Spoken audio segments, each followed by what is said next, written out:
तत्पुरुषाय विद्महे महादेवाय धीमहि तन्नो रुद्रः प्रचोदयात् ईशानः सर्वविद्यानां ईश्वरः सर्वभूतानां ब्रह्माधिपतिर्ब्रह्मणोऽधिपतिर्ब्रह्मा शिवो मे अस्तु सदा शिवों सर्वेषां वा एकवेदानां गुरसो यस्याम सर्वेषां मे वै न वेदवेदानां गुरसेनाभिकिञ्चति शान्ति शान्ति शान्ति सुशान्तिर्भवतु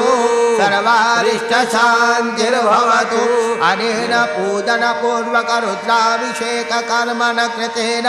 भवानी शङ्कर महाकालेश्वर महारुद्र प्रीयतां नमः सदाशिवा